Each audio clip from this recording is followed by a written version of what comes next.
You can have a seat, please. And I am at Jeff's, my friend, Jeff's house, and we have not been seeing each other for 30 years. 30 years is a very long time, and it also a very short time. It's like happened like yesterday. But 30 years, a lot of things happened. So very first thing I would like to talk is that how I become a violin maker, from a violinist to violin maker, because we met each other 30 years ago. I was a violinist, as a violinist, okay. And today, because we're going to work on some of Jeff's violins, his collection, and so we're talking about the violin, the hardware, not how to play the violin, but the condition and the setup, how to make the violin sound better. This is my expertise. It's actually the job I'm doing now. In the beginning, maybe Jeff is a little confused. You are a violinist. How can you do all this work?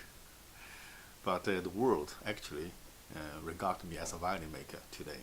Okay, I'm most known as a violin maker in the world instead of a violinist.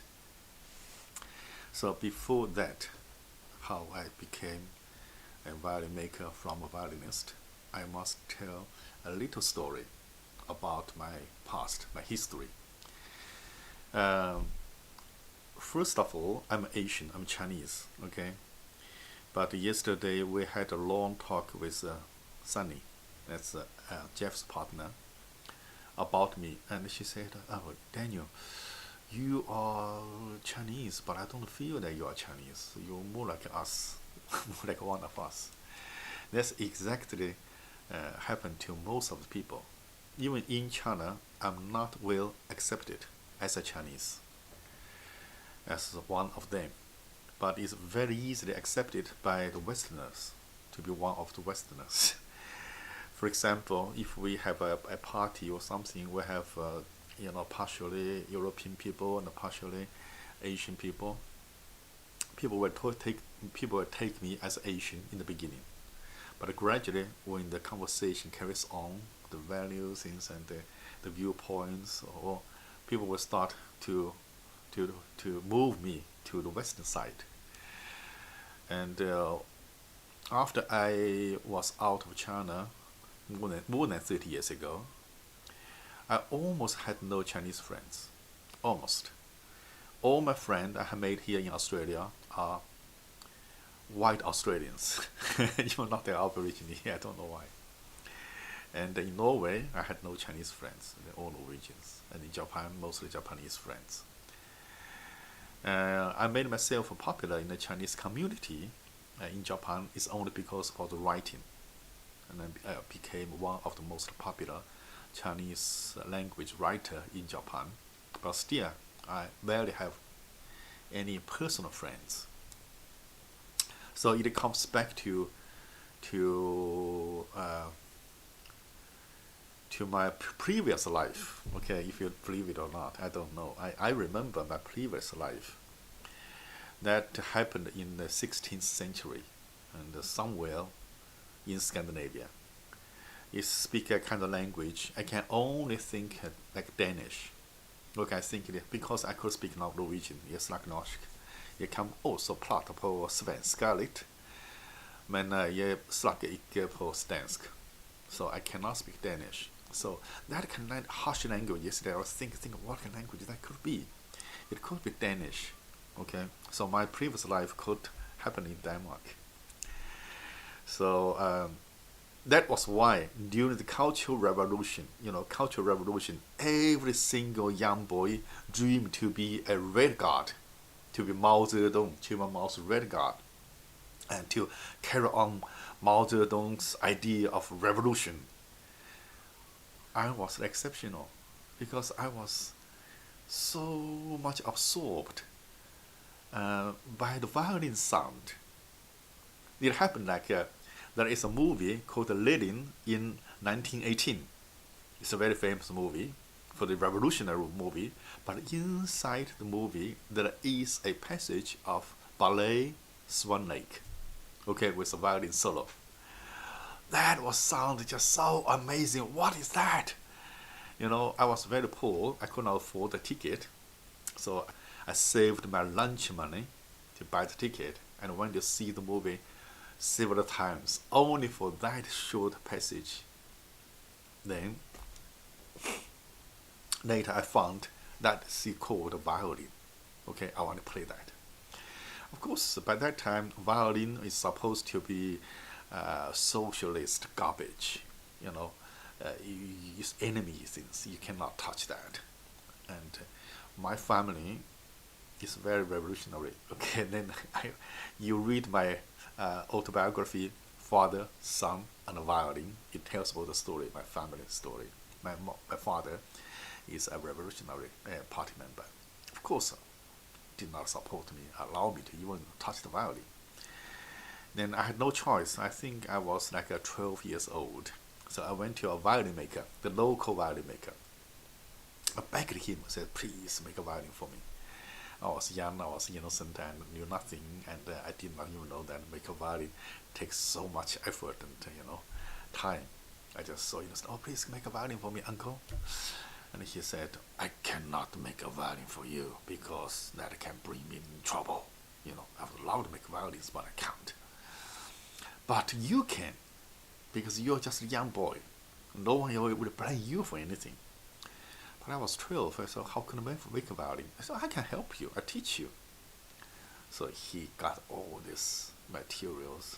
I also remember he has a very lovely daughter, just 1 year younger than me. It was very helpful. I don't know why, but she just likes to see me. So, and get all the materials and get started. Okay, by name, I made the violin, but actually, he made most the important parts, the heavy labor. I just do the small work. But it took about 1 year. I finished the violin. It's a white violin. It's not even varnished. I just started playing violin on that. So, I'm saying this story is just telling you I have a base as a violin maker. I know a little bit of violin making when I was young. Okay? So, during my time in China, I worked in a factory and later in an orchestra. And in orchestra, because there is no violin maker there. So many people have a problem with violins. So I was the one turned for help. Because I have a few tools left. And I know how to do this. People say, oh, Daniel knows how to do it. Then I just got a name. Then gradually I have to practice, I have to do it by experiences. Then I just get to know how to tune the violin, how to adjust the sound post, the bridge, and do all those things I'll be able to do when I was young. But of course, I want to be one of the greatest violinists in the world. That was my dream. So making is not my dream at all. So it was in 1987. 1977. 1978, something like that. That was after the Cultural Revolution, and the first time China, the university has opened course for the world, for the students, the university. Because during the Cultural Revolution, no schools, no universities was working, all closed. Okay, by that time, study is useless. This is our great leader Chairman Mao told us. Study is useless. Okay, you can be revolutionary. That's enough. So after that, and we started to go to school, and I went to Shanghai Conservatory of Music. But it's such a huge competition, and like 200 students fight for one entry, one enrollment. You have to fight for 200 students. Then my violin teacher had a great idea. They says, actually, there's a violin making class there too. So because you know how to make violins, and there's not much competition about there, you can get yourself in as a violinist, violin maker first. Then you can learn violin playing there too. I said, okay, that was a great idea. So in 1978, I applied for Shanghai Conservatory of Music. Was not performance, but violin making. Okay, unfortunately, that year the professor only took 4 students as the violin making class, all from Shanghai local. There's not a single one outside of Shanghai. I'm from Hunan province. It's far away from Shanghai. It's supposed to be countryside by that time. Hunan is a place Mao Zedong is from. Okay, and 1978 I applied. I lost, but I stayed in Shanghai to learn violin playing. And my teacher thought I was very good at violin playing, and she thought I had a chance. She said, you can stay for 1 more year and try next year. So next year I succeeded. I get in as a violinist, a student. So I started in Shanghai for 4 years and graduated in 1983. Then I started paving my road to overseas, to my violin playing career. Then I came to Australia before I went to America. I was accepted by Eastman School of Music and Indiana University, both of them. One of them offered me scholarship. I did not apply for Juilliard because I thought it was too high. So I was going there to start my music performance. Somehow I came to Australia and things started to change. Okay, and nothing's happened to here. This is why I came to Warburton. I met Jeff and I met many friends here, and I got myself very successful in Australia by other means, not playing violin. That's another story. I'm writing the story, and it's all finished in Chinese version, and it's called the Three Womens. Okay, the book title is Three Womens. Okay, why is it 3 women, not 3 women? I explain later. But this is my second book. The first book, Father, Son, and Violin English version, is available on Amazon. And pay $3. Please read the book. Okay, so I realized that the life here in Australia, even though I was successful financially, okay, I bought myself a house, a car, I have a very good income, everything went very well, but it's not kind of life I wanted. So I went to Norway to pursue my further studies for some special reasons. Then I studied violin acoustics in Norway. So violin acoustics combined with violin making, physics, and violin performance, 3. Okay. Then physics, I was not really good, but I really crazy about violin making because I had this base when I was young, and also one of the major reasons I like violin making is because I like the violin makers better than the violinists. I found these are 2 different people. Violinists, they are not really close to each other. They always trying to compete. If I meet a violinist, they always want to play and who is better, But the violin makers, they meet each other, they help each other, they share their knowledge and they talk. They're much more relaxed people. In a sense, I feel I get along with a violin maker more than violinists. So I went to many places to learn violin making, to Italy, Germany, Russia, Hungary, many countries to learn violin making. And also there's another reason that I shifted myself from violin playing to violin making is that I met this violin making master in Norway, and he had no children. And he said, oh, please, you should take my place, take my shop and carry on. Because economically, making violins and running a violin shop is much better off than just playing violin. We all know that a violinist does not make much money, good living, unless you are as good as Parliament. I don't even know how much Parliament make. I'm sorry to say that. But either you play in orchestra, but that's not my lifestyle. Or you have to teach. Okay, if you're a very good teacher. If you're a very good teacher, you make good living. but I don't like to teach. I'm very impatient. I'm not a good teacher.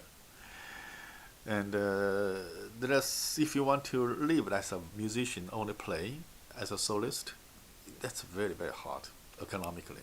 That's one part. So I made a very good living by working with this violin maker master in Oslo, cooperative scheme. And the major income is that I got from to get his material, have someone made violin, and I was like a middleman, and I made a very good living. But he just told me that you have to take my place because I don't have kids, and violin making is so important. But still, did not move me. I want to be one of the best violinists in the world. So I made my CD like in 1995 something. That was the peak of my violin playing. Then something happened with my father, okay, my dear communist father, and he got sick. He suffered from cancer and was in the hospital. But the Communist Party did not help him very much. He devoted all his life to the Communist Party, but when he was sick, the party did not help very much. And because his rank is just one rank lower than the high rank, he was a middle-ranked cadre. If one rank higher, then he can go to a very good hospital. Because he's middle-ranked cadre as Communist Party, he can only go to ordinary hospital. Then ordinary hospital was packed of patients, and my father was left in the corridor, in a hospital, could not get a bed, and they are anxious to wait for anyone inside the room to die. Someone die, one can get in. So all the family was looking for a young man on the bed, so hope the young man will die very soon. This is kind of a very complicated, feeling.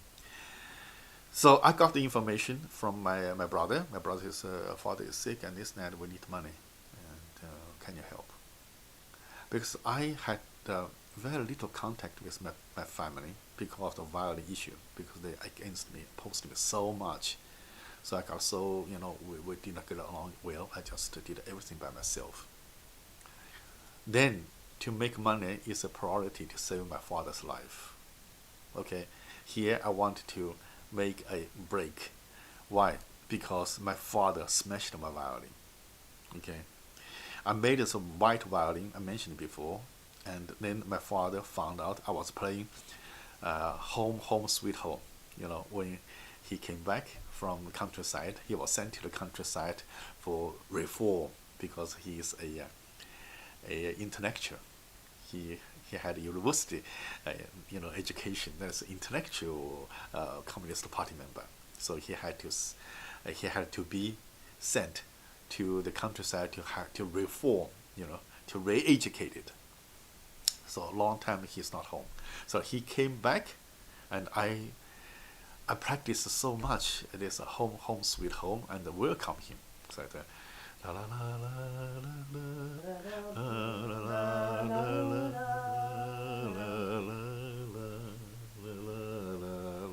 I was playing. I thought that my father would be very much impressed.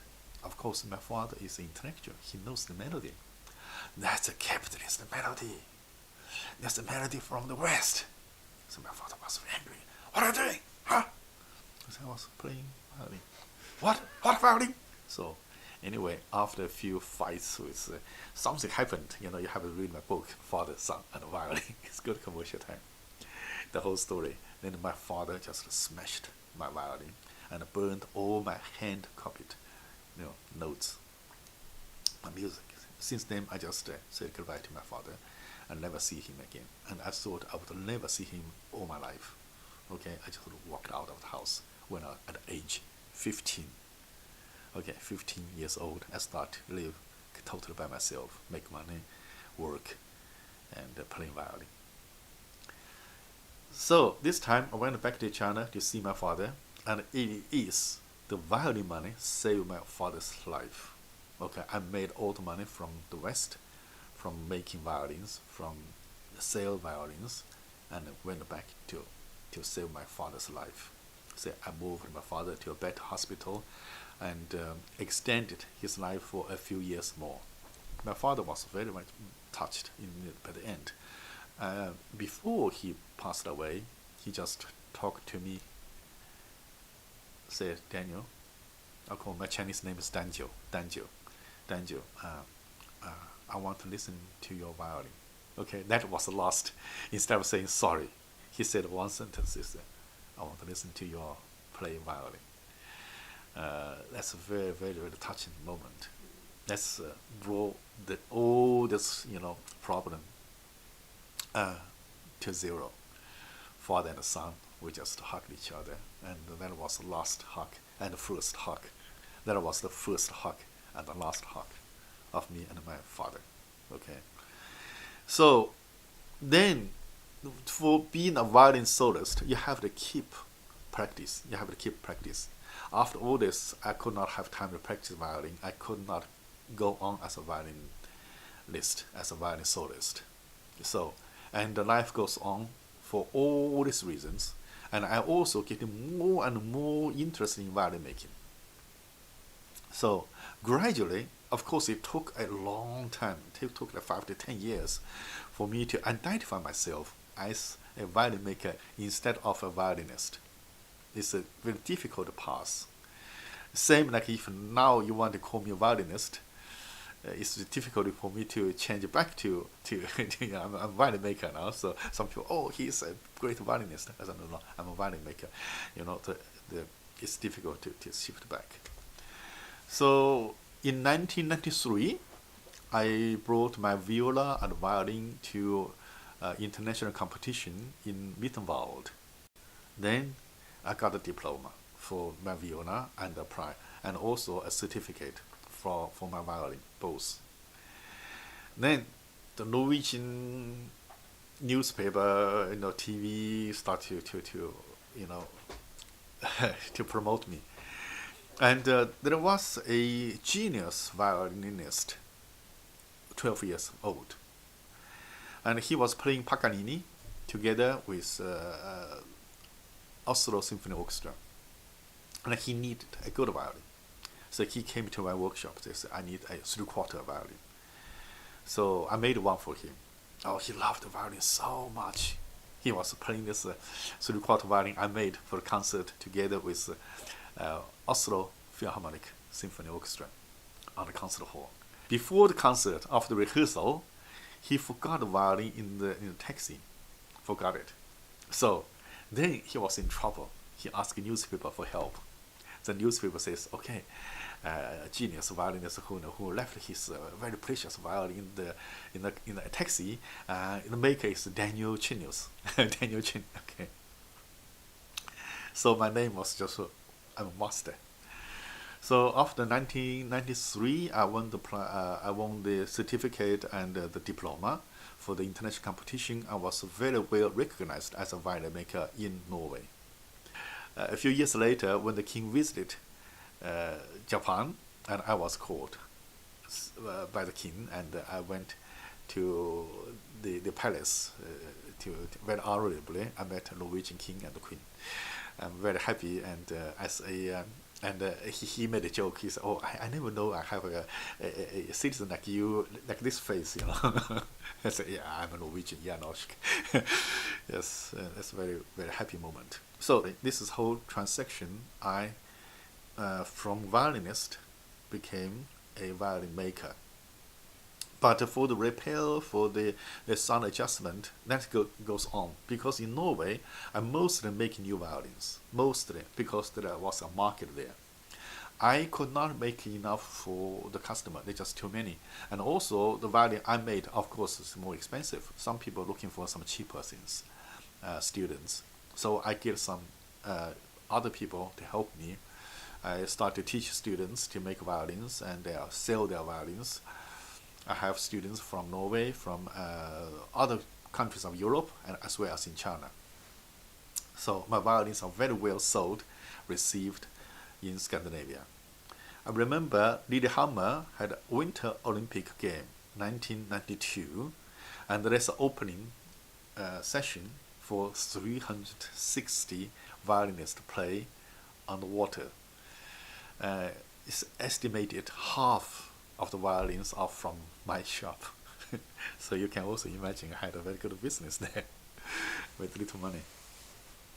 So until I moved to Japan, then Japan is a country full of valuable old instruments, of good bows, good violins. There isn't much demand for cheap new violins. Even like my violin will cost like how much? $20,000. But even that, to Japanese, is kind of cheap violins. They're not talking about like over $50,000 or $100,000. It's for violins very normal. For a high school student, it's about like $50,000 for high school, and for university students, it's over $100,000. So that's very normal in Japan. Okay. So then because I had all the experiences for repair, for making, so I can repair.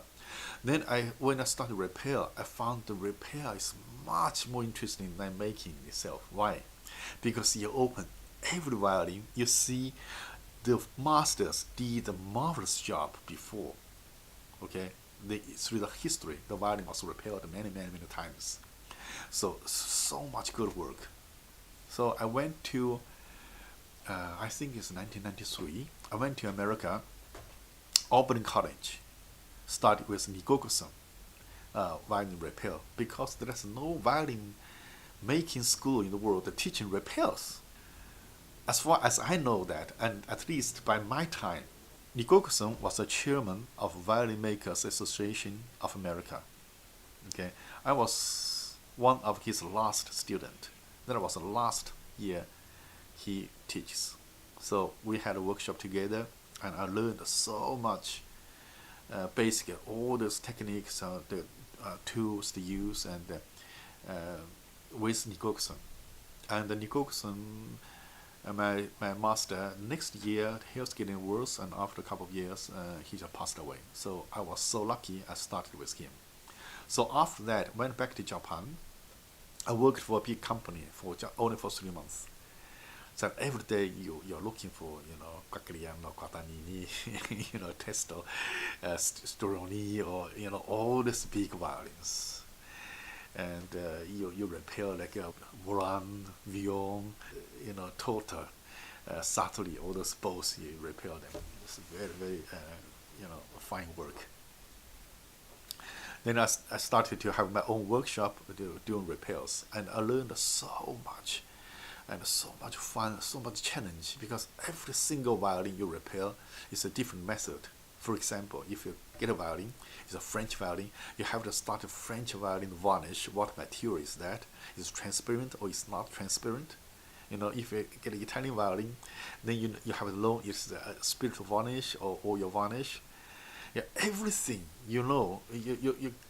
violin repair, the fascination is not the same. You can make a violin the same, make it both same, but if you do repairs, every single violin come to you is a new challenge, because every single violin is different.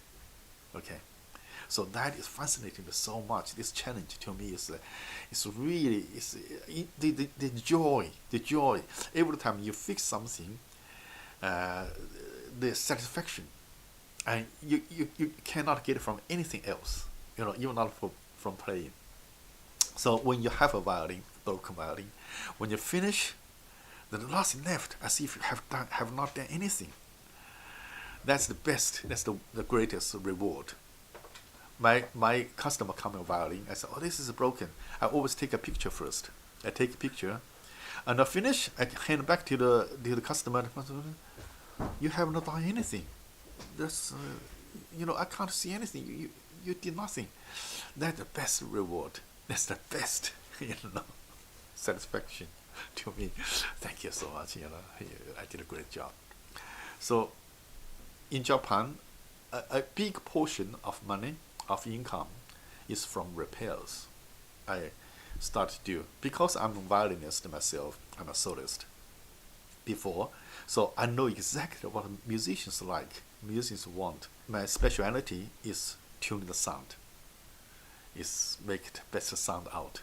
So I always first I bring the original sound of the violin out first, put everything in standard, make the original sound of the violin itself out first. That's number one adjustment. Then the musician will play, says, oh, I wanted it softer, I wanted a more sweet sound, or I wanted a brighter sound, I want a huge sound. Then I do the second adjustment according to the musician's taste. And my method is, if you pay me adjustment for once, you can be doing it for free for 1 year. Because I want to see, people think, oh, why Daniel will be stupid, only charging me once and want to do it for 1 year for free. No, it's for my research. I'm not stupid, okay? I do it for free. It's good for both of us. It's win-win. Why? Because I wanted to know the violin I tuned, how it develops. I need the statistics. I need the violin to come back to see if I tune the violin, for example, tune the violin very soft. Then after 1 week, 2 weeks, or 1, 2, 3 months, it getting stiffer. And after half a year, it changes. I need to know how it changes. So this is a part for my studies. So I want the customer come back. So I will do it again. So that made me a good name. Okay, there is one thing I skipped. I want to go back to Norway. The final decision I made up my mind from violinist to violin maker is because I met one of the greatest violinists in the world. Okay, this is a lady violinist, an Asian lady violinist. You know what I mean, who she is. Okay, she visited Norway in 1992, and we met in Stavanger, okay. We made ourselves friends. So I tuned her violin, and we had lunch together, and we chat all those things, you know. So this lady violinist and made an announcement to the whole orchestra. Daniel is not a talent. Daniel is a genius when it comes to sound. And she said, if you want to play violin, you can never be as good as I am. Okay, you can only be the best of the second. Okay, this is the original. She said, you can only be the second best. But if you work on violin sound, you will be the best of the best. So that made me feel that if the world needs me more as a violin maker, as a violin tuner, okay, sound specialist, because my study is violin acoustics, why not?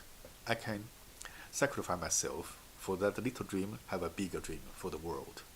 So that was the final decision I made to quit my violin performance and became a violin maker. Okay, the story come back. It's a big jump. Okay, I hope you can follow.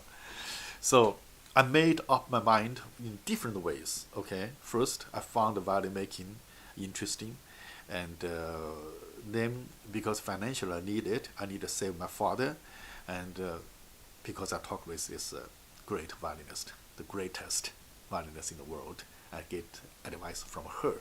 So I thank her very much for changing my life. And I'm very happy with this life now. Okay, now I have been very successful in violin making and sound adjustment, everything.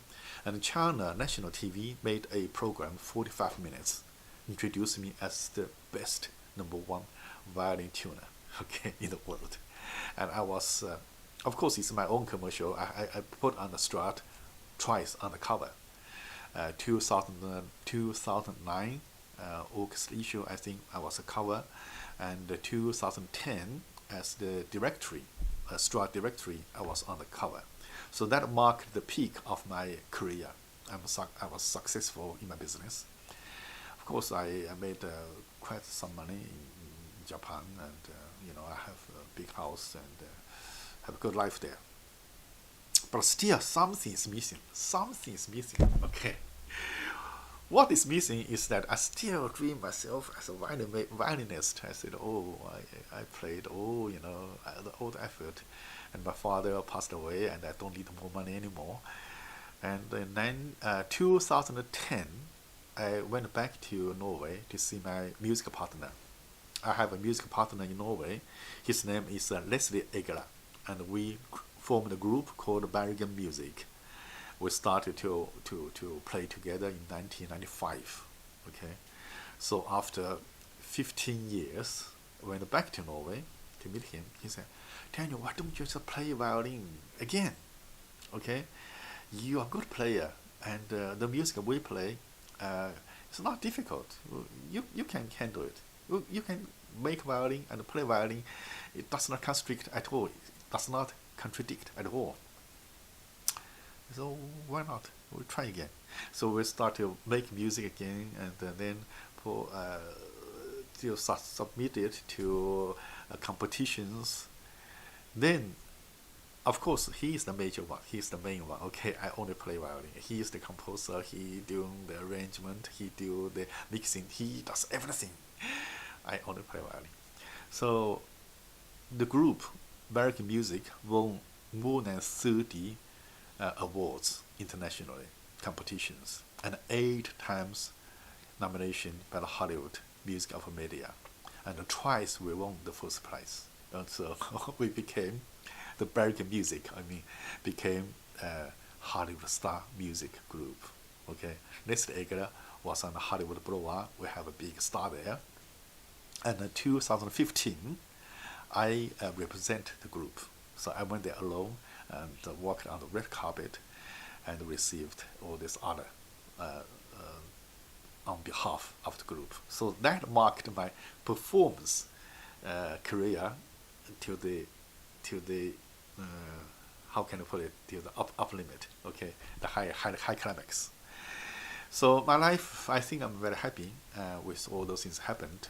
As a violin maker, I did what I wanted to do. As a violin shop owner, I also did what I wanted to do as a violinist. The rest is what I can do for the whole world. Then, during my study in Europe, I started violin string making. Okay, so I found some problems with the big companies. For example, there is one string. Okay, I can say it very openly. The D string is very, very big. You cannot put into the tailpiece. I talked with them. So this is our string. You make your own string. Then I said, why not? I can make my own string. So I started making strings by my own strings. So it commercialized from 2009, I think, as Daniel strings. We make a very, very small quantity. So we are a very small company, and we don't have the capacity, but it's very well received. Especially our nylon strings, warm and rich, especially the rich, and also silver strings, Mexico silver strings, very well received. And the silver strings is the best for folk music, for jazz, for electric violins. The only strings, I think, the low competitor for this price and for this quality. I'm sorry, this is a very commercial. You don't have to believe it. You try it, okay? You can buy it from Amazon and eBay and just try them out, or buy directly from us. There are some fake ones on the market now. Be careful, okay?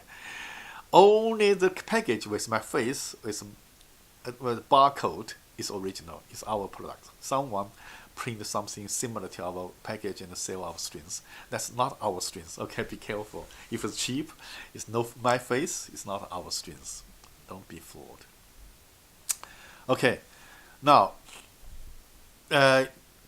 2012, by the end of 2000, I had a car accident. After car accident, my life has changed dramatically. So if you search the internet, you'll see Daniel Olsen Chin, Google it, all the story comes out. Okay, it was on BBC, it was on Strad, it was on all the news media over the world.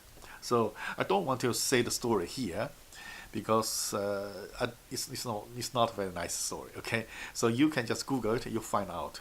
But me, I started to travel from 2013. I started to travel all over the world, and during my traveling, and it was not planned. It's not planned at all. Then I met many local violinists, for example, in Malaysia, in the Philippines, in Bolivia, in many countries in Peru, and I realized that many countries they don't even have a violin maker at all. The violins are very bad condition, and they are very primitive. It's not they want to. It's not that they don't want to pay. They want to pay, but they don't have access to get good violin, good string, good bow, and rosin. Okay. Then I start to offer my free service, free seminar, check people's violins and teach people how to do the work. Of course, some places they charge, like Malaysia, they organize seminars, they charge students for a certain amount of money. But really, people learn so much. Of course, my aim is not to teach professional violin makers because you have your own master, you have your own style. My purpose is to teach violinists, violin teachers, violin shop owners.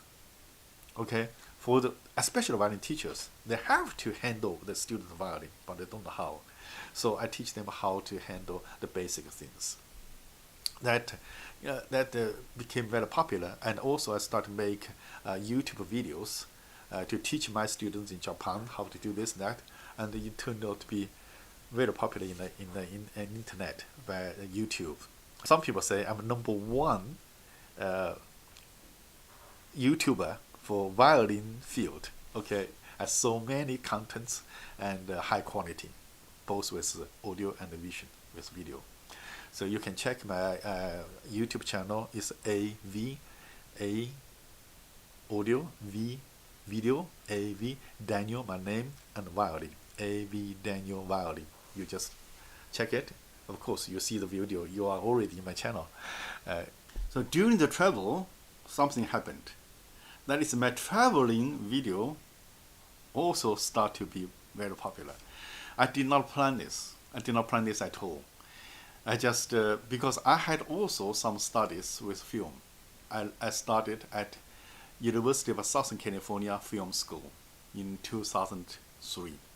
Okay, USC. Start film writing. Okay, script writing. Screenwriting, okay, should I say screenwriting, that's the correct word.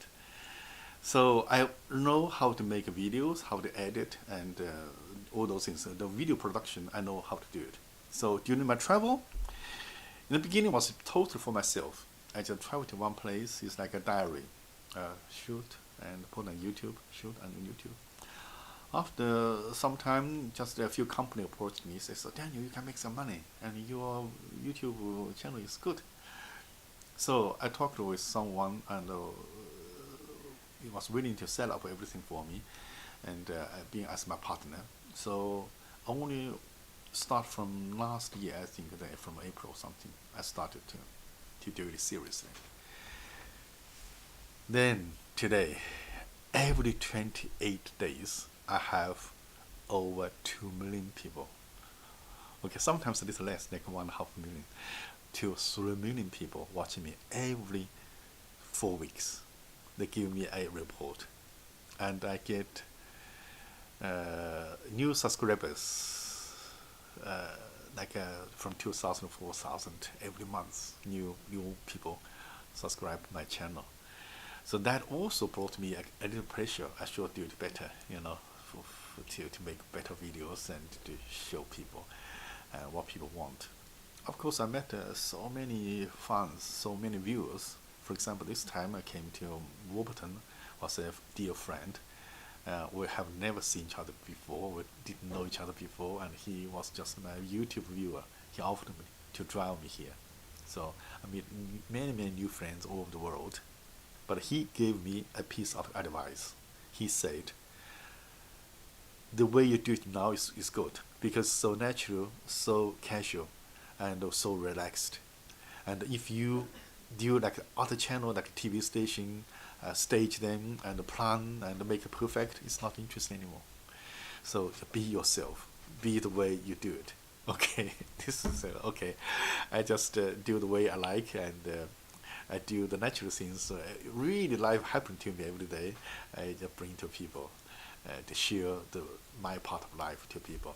So many people write to me says, because I have a video every morning, Japan time, 7 o'clock, every morning, absolutely. Of course, in the world, maybe time differences. Some people says, okay, Daniel, You are my cup of tea or cup of coffee every day. When I have breakfast, I must watch your video before I eat. So if one day you don't have video, you destroy my breakfast. They get angry. You are destroying my mood. You don't have video for today. Or if the video is not good enough for them. Okay, so if it's not their taste. That also brought my life very, very interesting. Another challenge. Okay, so now I bring the whole topic back to here, Warburton, with my friend Jeff. Okay, Jeff is sitting just beside me and listen to all the nonsense. Very, very long talk. Okay, the basic thing, I come to help many people all over the world. Someone's knocking the door. Yeah. Okay. Also, yeah. Okay. Another customer is coming. So, is that I try to help them, but there's a fundamental. Okay, I wait for these people come to talk about this because this is very important. They must listen.